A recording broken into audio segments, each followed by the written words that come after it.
So join me, if you will, in the opening treatment, spiritual mind treatment, affirmative prayer. There's only one power, one infinite intelligence, whatever name we call it. It is the thing itself. It is all there is, and everything that exists is an expression of it. That means us, each of us.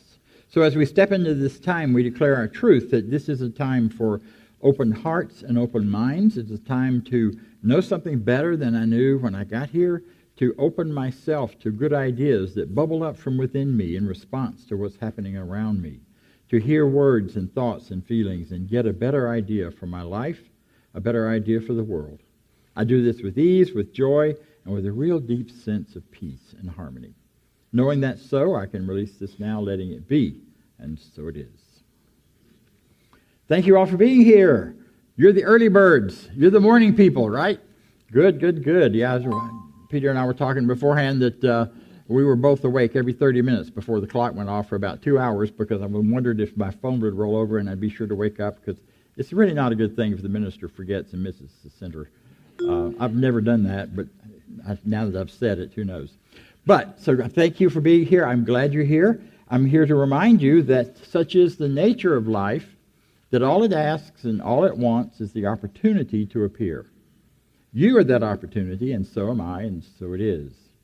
And part of what that means is that whoever you are, whatever your ethnicity, whatever your background, whatever your spiritual path, whatever your sexual identity, whatever your sexual preferences, whatever that part of you that says this is who I am in the world, whether anybody likes it or not, here we don't tolerate it, we don't put up with it, we celebrate it.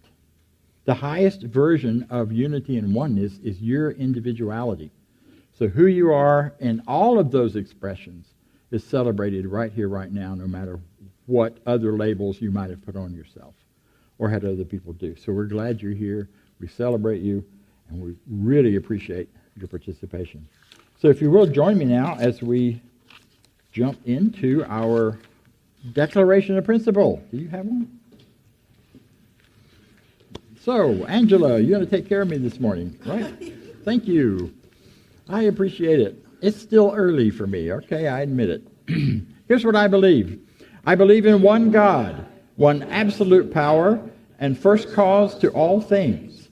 I believe that this power is perfect love, and it creates out of this power love.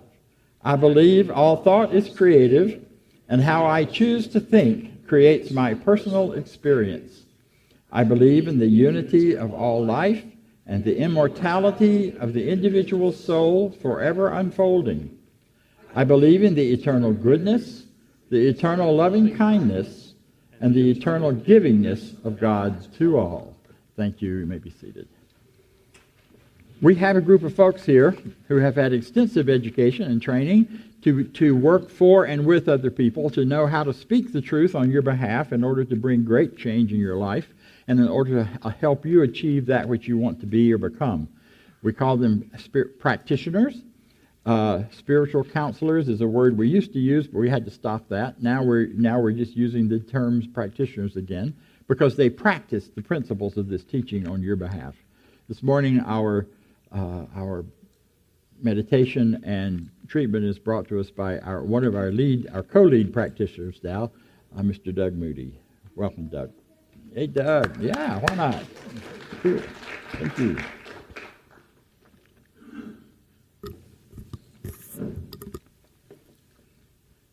Thank you, and good morning, everyone. Welcome to CSL Midtown and springing forward together today. Glad to see you guys set your alarm clocks. Despite the gloom and kind of drizzle that we're seeing outside, which kind of appears not very energetically this morning, as metaphysicians and students of this teaching, we all know that behind those clouds and behind that fog is sunshine and light. And we know that that's going to come, right? And today, with the start of daylight savings time, we know that it's going to get more that way. It's going to become light longer each and every day. We expect that, right? Which is kind of tying beautifully into what Dr. Bob Deen is going to share with us later in his talk entitled, "Why Should I Trust That Anything Good Will Happen?" So this topic reminded me of an experience that I had many years ago. And it started as a young Boy Scout one summer camp. I had the privilege of visiting Washington, D.C. for the first time and touring our nation's capital. And I was only 13 years old then. And I can still recall how excited I felt. The discovery, the sense of discovery and thrill of learning as much as I possibly could about our nation's history, its leaders that are honored in the memorials and monuments along the mall, and seeing and feeling so much awe and respect and power that when I looked up into the rotunda of our nation's Capitol building, it was just a very moving and memorable experience for me. I was like a human sponge, beyond excited and trying to soak up as much as I possibly could in the time I was there with the 60 other fellow scouts running around all over Washington, terrorizing tourists on the mall. In between the Smithsonian museums, I remember stopping, and of course this was dead summer, and if you've never lived in Washington or been to Washington, D.C. in the summer, it is hot. It's sea level, it is hot and humid, there's no movement of air, and so summers can be a little bit on the repressive side there. But I recall being on the mall in between the museums and just kind of having this moment. And at first I thought, okay, drink more water. Maybe this is a heat stroke, but it wasn't that. It turned out I was kind of having this premonition, and I got this wave that just kind of moved over me. And I just got this sense that I'm going to live here someday. And I just knew it. It was just certainty, and I was very excited about it. I didn't feel weird about it at all. It was just very thrilling. And I didn't share this with anybody because at 13 and in a troop of Boy Scouts, I would have been ridiculed and teased all the way back to Louisiana. So I just kept it to myself. Flash forward 13 years. I'm in graduate school getting my master's degree in real estate finance at Georgia State University. I had also at about that same time recently discovered Dr. Kennedy Schultz and his teaching in the Woodruff Arts Center. And yes, I was a member at that point in time of the Back Row Club. I went every Sunday, still in that year-long test drive stage, but there was something there every Sunday that kept pulling me back. And because I was in grad school, I didn't have a whole lot of spare time for classes in the teaching at that point in time. But what I was learning on Sundays really thrilled me and excited me, and I was putting it into my life and into use and into practice each day as best I could. So in my last quarter of my graduate program, I knew that, I was working towards this career in commercial real estate finance. And I had thought a lot about what I wanted to do because my undergraduate degree and my first job out of college was in banking and in, underwriting loans. And so I decided I was going to continue on the path in finance and hopefully get into development. But I had no idea how I was going to get there. I didn't know how that all was going to come about. But I still expected it because I knew from this teaching that I had to expect that. And what happened was in the last quarter, I had a classmate and colleague who, through the course of that last quarter in classes, we had worked on projects together, and he was very impressed with my work ethic and my presentation skills. And, we kind of became friends during that point in time. And I found out he was working at GE Capital in their Atlanta office here. And one day he pulled me aside, and we were probably about, 2-3 months out from graduation, and he said, what are you going to do with this? Where do you want to work? What do you want to do? And I told him, I wanted to work in finance, and my background was commercial lending, and so he said, well, have you ever thought about working for a company like GE Capital? That's what we do, but our loans are all applied towards real estate. And I said, I would love that. That would be perfect. He said, well, let me check and see like what's going on. I don't know like what openings are available. I don't know if there's anything coming up in our office, but I'll check it out and see. So I kind of thought, great. And again, keeping that level of expectation up. And, about a week later, he came back to me and he looked kind of down, and I was like, uh-oh. And he said, well, I found out, unfortunately, there's no openings in our office here in Atlanta. We don't have anything coming open anytime soon. I was like, okay, I'm not giving up. Keep pushing. And the next sentence he said was, but have you ever thought about relocating? And I said, yeah, I'm totally open to it. And I knew that, when I had been treating during my graduate season and treating for this job that I would hopefully get that I knew I would get after this work that I was doing, I knew that it would be in a great place, might be someplace new, might be a whole new adventure. I was totally open and keeping myself open to it, to all those great possibilities. And so he said, we don't have, an opportunity here in Atlanta, unfortunately, but we have an opportunity in Washington, D.C. Would you consider it? And I thought, absolutely. And it wasn't until, so I got the interviews and interviewed with the vice president in Washington, D.C. of that office and met his boss, the senior VP of the East Region, and ended up getting the job. And so here I was moving up to Washington, D.C. right around the 4th of July in 1988. But it wasn't, I was very grateful and so excited starting out this career. It was like, all my treatment work that I had been doing had manifested. And it wasn't about till 2 years later, I was at a concert. I went with a group of friends like every 4th of July. You now see them on TV. The Army-Navy band has a big concert, and they play all the Sousa marches and the patriotic music and all that kind of stuff. It's a real fun thing when you live in Washington, and it's fun that they share it with the rest of us who don't live in Washington, too. But it's become a much bigger production now than what it was then. But I remember being at that concert, and all of a sudden it hit me like a wall, that premonition, coupled with my expectations, had brought me to exactly where I knew I would be. And I am grateful for this teaching, for giving me the insight and the tools to manifest that in my life. And the reason why I'm sharing this with you this morning is because you all have that same power. You all have it every single second of every single day within you to use it for your good in your lives. And when you make your life and your good better, it makes the world a better place too. So thank you. And now what we're going to do is move into our affirmative prayer portion of the service. And I'm going to ask you to just get comfortable in your seats and relax. I'm going to say this prayer in the first person and ask you to just take whatever resonates in with you and just take a deep breath and know this with me.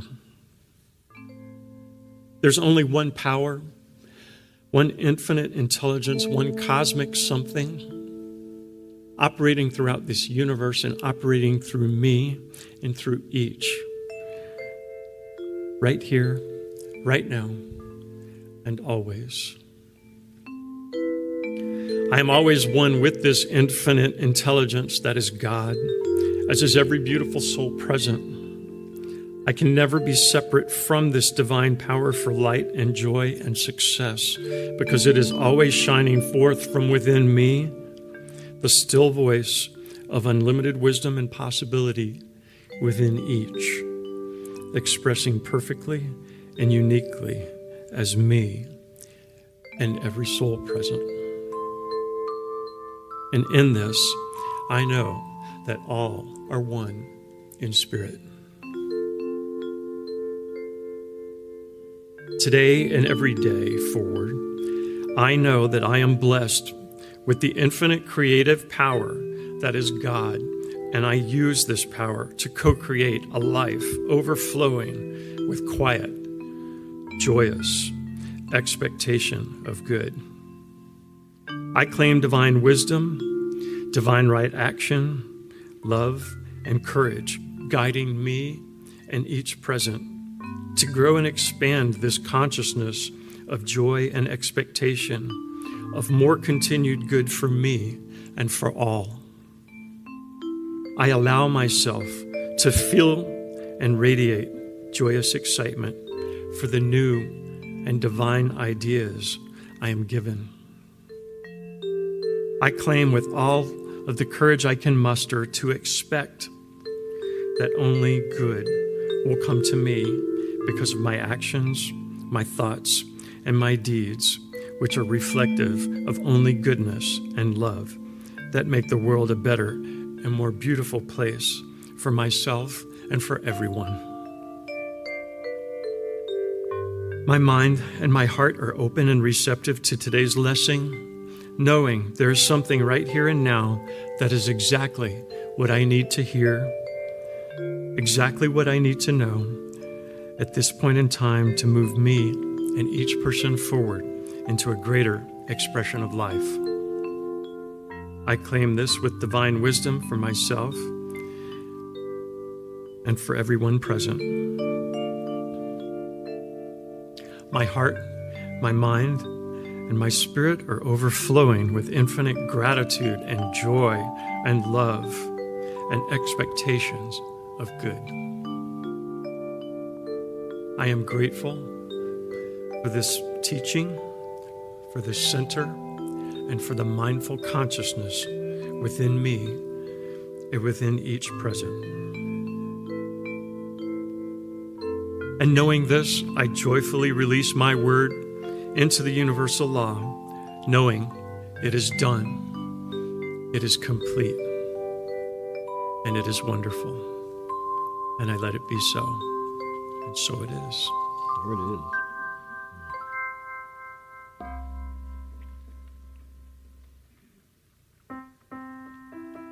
Thank you. Well, there are two ways to treat it whenever well, first of all, let me just say for the newer folks here, treatment is another word for affirmative prayer. It is what we do in a particular model. It's a scientific approach to prayer or to treatment by affirming a truth, and what we're treating is our own mind. Nobody's going to show up in little white coats and carry us out coming to do treatment, but it is about changing our minds and treating our minds to a better idea, and once we have the better idea, then greater things happen for us. So thank you, Peter, that was awesome. But on a day like this, when it's kind of droopy, and it's kind of low energy, and usually I kind of know how it's going to be when I get here because it's the kind of morning I have before I get here. And I always think, well, there are two ways to go. We can try to get real rah-rah and wake everybody up and make you get up and dance and do stuff to get the energy going. And nobody likes to be made to do anything, so I'm not about to try that in this crowd, which you guys are too clear about who you are and what you're about. The other way to go is to really honor where we are. And that at those times when we're feeling quieter, when the sun's not out, it's hiding up there behind the clouds, and when we are feeling a little more low energy, it's a great time then to honor that by taking some time to go pay attention where the quiet is, to go within. Instead of making ourselves wrong, let's make ourselves right. We had a heck of a party here last week, right? Thank you for everyone who made that happen. Yes, it was wonderful. And we had more than 120 people here, about 123, 124, counting all the volunteers and everyone. It was awesome. It was exciting. It was fun. It was up. But who can live your life like that? Up and going all the time. You burn out really fast. There are lots of old Greek, stories and poetry about flying too close to the sun and myths and what have you. And my point of that is, so today, instead of going all rah-rah on you, I'm going to invite you to spend a little time with you and with me, and I'm going to actually invite you to spend some time listening inside to what is it that's really pulling at you this morning. What is it that brought you here on a gloomy day? What is it that made you want to get up and show up? And what did you come here looking for? Because if you're clear about what you're looking for, if you're clear about the questions, the answers are already there in the question. They can't help but show up. The title of the talk, talks are an interesting thing. We have to create these titles way ahead so we can advertise them and that sort of thing. And it sounded like a great idea when I came up with the talk title. How do you know your good's going to show up? Anybody in here doubt that your good's going to show up? That you're willing to risk poking your hand up? I see a couple of hands. Okay, thank you. But for the most of us, we kind of know. So I am going to answer and work with that question, but I'm going to do it a little differently than what you may have been thinking when you came here. We live in a world that is bombarding us with information right now about how awful everything is getting. It's getting worse and worse and worse. We're getting more trouble with the planet. We're having more trouble with wars and bigger guns and bigger weapons and species dying off and people having struggles and divorce rates are up. And I was looking on the TV last night, looking at the list of movies on, and the list of superhero movies is endless. You can't go to the movies now without seeing a superhero movie unless you go to one of the really offbeat, off the track, fun places like I like to go. But there are just so many of these going on. And I'm thinking, why are they so popular? They're popular because I think we are, as a race, as a human beings, as a human race here in our current culture, feeling a whole lot of pushed down, and almost to the point where what appeals to people is, can we get that superhero energy and overcome all of it and save the world, make it all a better place? And what I'm suggesting is there's another way to go. I'm suggesting that while all of that may be going on, I thank you, Doug, with the analogy of the clouds, while all that may appear to be happening, that things are worse, that we're in this huge shift, that on and on it goes, above and beyond and behind that, light still shines. The good book says that God is the same today, yesterday, and forever. The truth is the same yesterday, today, and forever. And if the principles of this teaching worked 20 years ago, when I first found it, 30 years ago when I first found it, why don't they work now?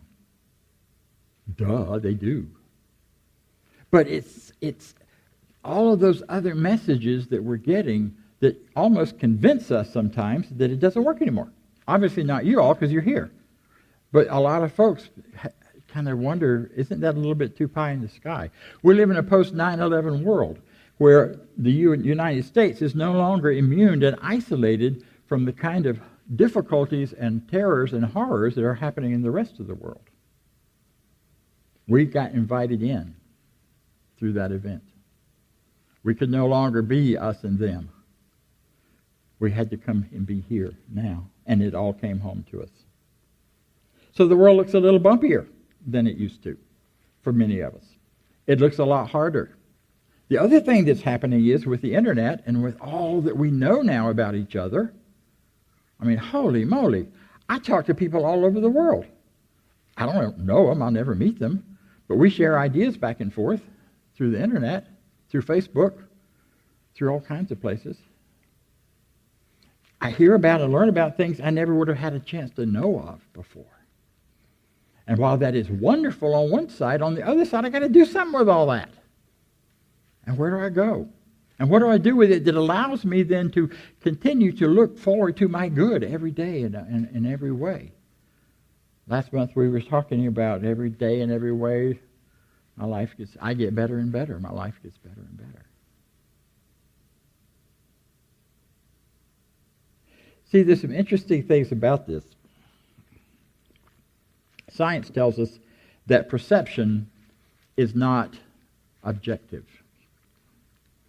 What we perceive about our world and what we perceive about our lives is not an objective thing. We are trained and we are taught, and we continue to be taught to perceive things a certain way. The whole business of perception, visual, auditory, kinesthetic, all of that, is a process not of reaching out and gathering in everything that's out there, but rather it's a filter system. that filters out 90% of what's there. I don't know if you've ever seen the movie, I think it's Harvard, that did a bunch of studies on perception. And one of the movies they show is a bunch of people playing basketball. And while they're playing basketball, a gorilla walks through the crowd and goes out off the stage on the other side. 90% of people don't ever see the gorilla. And I had to watch it 3 times to see the gorilla. After they told me there's a gorilla in the picture. How could there be a gorilla? How could I not see it? How could it walk across the stage and not be there? Because if we took in everything that comes at us, it would blow us, our minds would be blown. We couldn't stay in these small bodies and be who we are. So we filter out in order to manage our lives according to our greatest idea of good. But when we learn that there's something else in the picture that we're not seeing, once we have some idea of what that is, we can begin to see it. Psychology talks about object relations theory, in which children, babies born into the world, learn to relate to the world because they create objects of consciousness within themselves that match what they're seeing on the outside. So you're loved and you're nurtured and you're held. And the way you're loved and nurtured and held creates an image within you of what loving, nurturing is about. And then you can recognize it when you see it elsewhere in the world. But if you did not get in that nurturing, loving place, the idea that nurturing and loving is warm and comfortable and safe, you got the idea that nurturing and loving leads to some kind of pain or hurt, then you come to expect that, and that's all you can see. You can't see the gorilla, which might be a very gentle, loving gorilla. In this case, it was. So what we're about, often in this teaching, in terms of anticipating our good, is learning to expand past what we are seeing and experiencing and looking for that unseen that is right there in front of us all the time. And oftentimes it comes as a surprise, an aha. I was looking on Facebook yesterday and I noticed that my partner had sent, I told him I could talk about him since he wasn't going to be here today, that the thing he shared on there about an experience with someone who stopped talking with him on Facebook because of the person disagreed with his opinions. And he had 75 responses from all over the world to his statement that it made him sad. He understood it, but it made him sad that there was no more option for conversation. And I went, holy Moses! He's talking to more people than I am. And he's quiet. My worldview shifted in a really positive, powerful way. See, we never know what little thing is going to trigger us and let us see the gorilla, or let us see the joy, or let us see the good that's in something. Helen Street, one of my favorite people to quote because she was such a big, vivacious, wonderful presence, used to say, anytime you hit a problem or something you bump up against that's not working for you, demand to see the good in it. Stomp your foot if you have to. I demand to see the good in it. There's good for me here, and I demand to see it. And then expect to, because it's there for you. Even those things which may appear to be low energy and quiet. I loved David's story last week. That's the time to go sit in the dark. If you're in the dark anyway, you might as well open your heart and mind and listen and see what's there for you. So how do you make sure, how do you come to have faith and confidence that your good will appear? Practice, practice, practice. So how do you get anywhere? How do you get to Carnegie Hall? Practice, practice, practice. How do you get on stage playing a musical instrument or doing anything else that's good? You practice, practice, practice. What do you practice? You practice utilizing these principles in the way that we know works, that has been tested, scientifically looked at and worked with and tested and results looked at and back and forth for a couple of 100 years now. Longer than that, but definitely specifically around our teaching for about that long. So you have a card. I gave you a card because I wanted you to have the opportunity, if you choose, to jot some things down. And I want to invite you I want to take you through the process that I think works for helping you build confidence that your good's going to appear, despite all the other noise around you, and open your perception up to see what's coming to you that you may not have noticed before. So the first thing is, think of one thing in your life that you think would be absolutely good, that you would love to have this good experience, this good feeling, this good idea.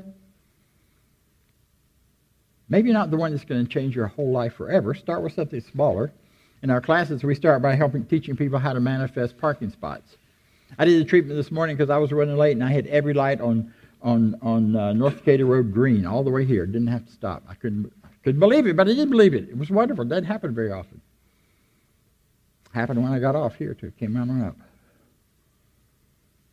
There are ways we can change what happens in our lives by using our consciousness. So what is a good you'd like to experience this week?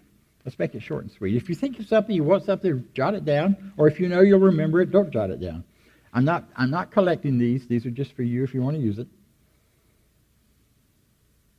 Now imagine that thing is already yours. What you'd feel like, what you'd look like, how life would be, how it would smell, what it would be like, where you'd go, who would be there with you, what kinds of things would happen.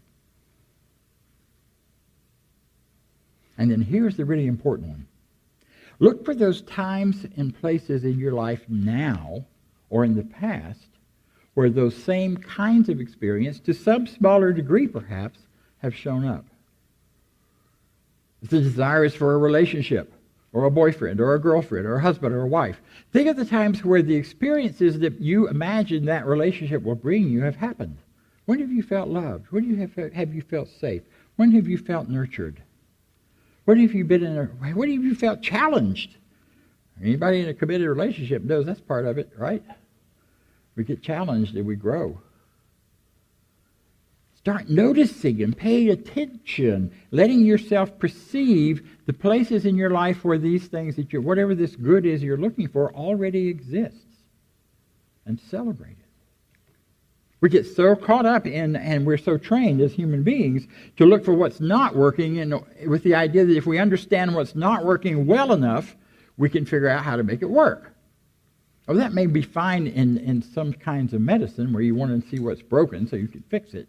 And it works fine in a mechanistic universe where our bodies are mechanical and everything else is mechanical.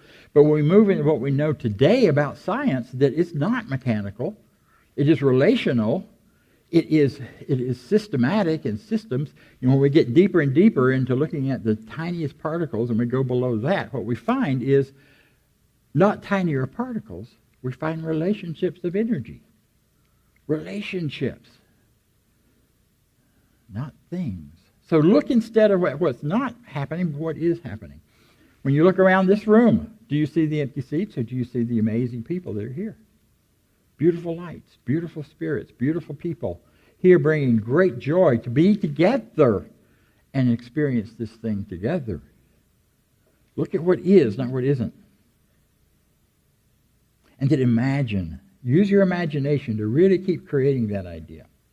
Replace your language. Instead of saying, I hope this will happen, I wish this will happen, I want this to happen, go to, I know this is my truth.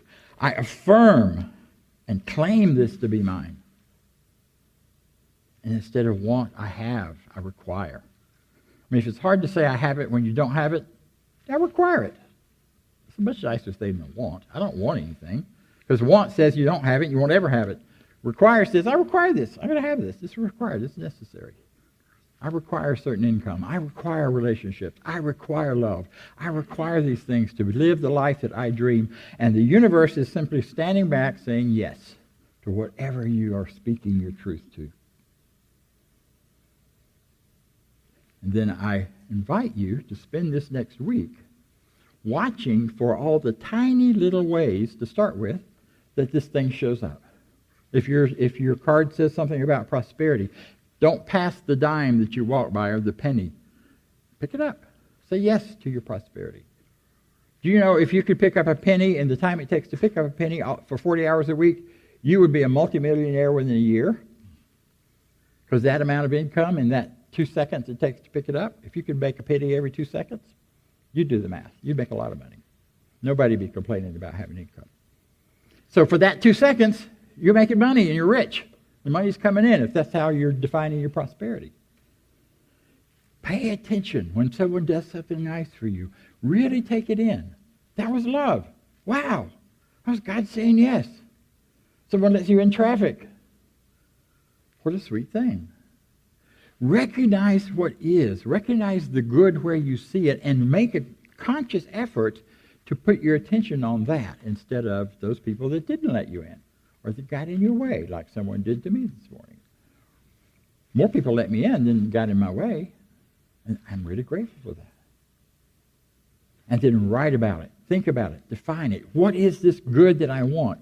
And the more you can speak about it and write about it and define it, the clearer you will know when it shows up. Because where you focus your attention is what happens. If you want to see the gorilla, you can. But you got to want to see it, and you got to believe that it's there. Or you can watch that movie over and over and over again and never see the gorilla. And any number of other things that have that same kind of deal.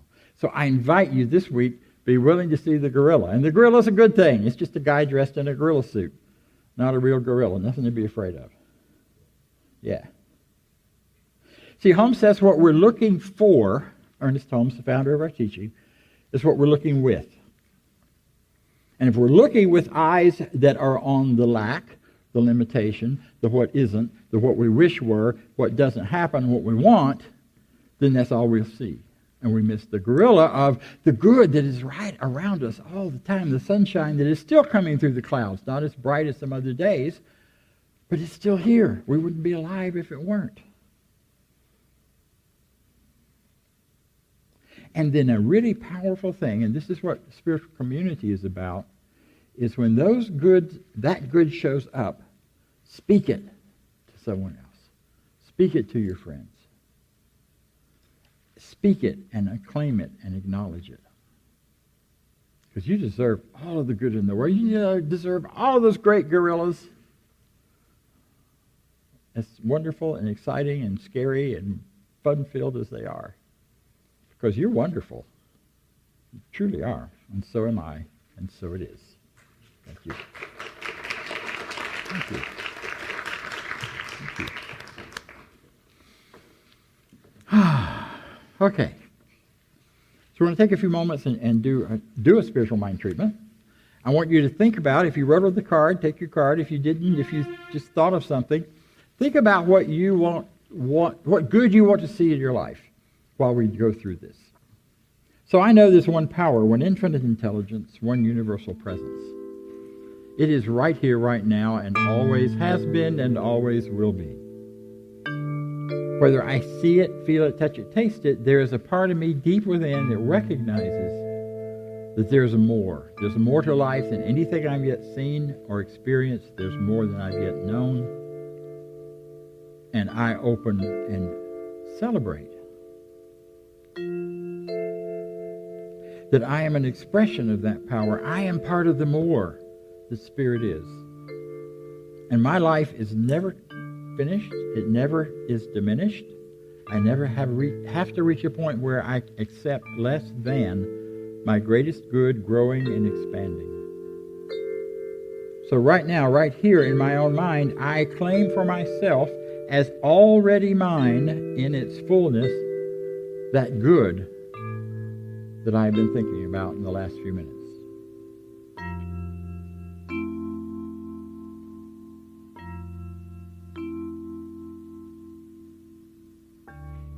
And in claiming that as mine, I know there's nothing standing in the way of it. I know that any ideas or nonsense in my head or in my experience that would say no is just nonsense, trying to become something. I let it go back into that nothingness and claim instead that the good that I desire and seek is mine and continues to flow into my life with ease.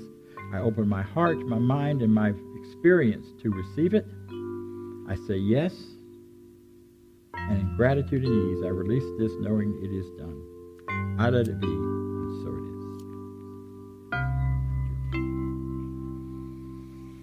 it is. So now we invite you to expand your prosperity by expanding your giving to the life. This is the opportunity for you to give freely and joyfully and at your own, joyfully. I'll stop there. I used to be, I know some places that will talk about give till it hurts. We don't give till it hurts here. We give till it feels good. So give, support us being here, support this opportunity for yourself.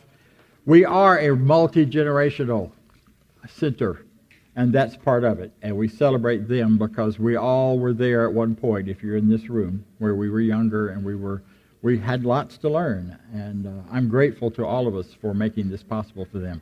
I have a few more quick announcements. Oops. And next week, we have Reverend Ursula will be speaking here. I will be on vacation. I'm going to the mountains of North Carolina and sit on a rock for a few days and just be. So listening to what is for me to be hearing for our next chapters. So please be here to support her. Her talk is entitled Putting Yourself Out There. And she's going to be sharing about some of her spiritual experiences of dealing with fires and floods and earthquakes and whatever else in California and moving forward and beyond that. Also, on March 31st, which is 2 weeks later, we'll be having our annual business meeting. I invite you all to plan to come and stay a little longer. We will have some snacks, come back in, do the meeting. We want to hear from you. It's not just going to be sit and listen like it has been sometimes. We're going to do a little more interactive stuff. You'll hear at that time about the responses you gave us in the community gathering. You'll also hear about our business plan and situation. You'll also hear about other plans, and you'll elect new board members. So please consider coming and being part of that. And we'll be putting out more information about all of it soon. I have a new class beginning in April 4th on a Thursday morning on prosperity. We can always want and use more prosperity, but this course is going to look at prosperity the way Emma Curtis Hopkins looks at prosperity, which is the availability of the power of God to us and through us. Not just about money, although money is a good thing. I'm not knocking it. We want more of that too. But we want more good of all kinds. So that's what this class will be about. The morning class will be in person. The evening class will be online or distance education. So you can sit at home and do the evening class because nobody can make it back out for traffic unless you're already close to where the class is.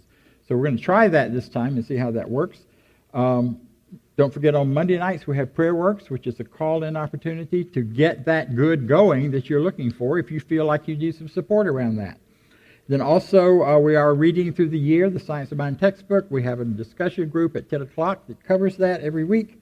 And thank you. I want to recognize our practitioners because this is the consciousness that leads this whole community. Practitioners, would you please stand? Thank you. Mm-hmm. These folks put hours of study into this, and they are certified and licensed. They're certifiable. No, they're certified. They're licensed to be able to work with you and bring about change. They know how to do it, believe me, and don't hesitate to ask them for support. The other group I want to welcome and recognize are all of our volunteers, and those of you who helped last week in making the party be a party. You know, what really made that great was you all. The three of us were good, but you guys did it, so thank you so much.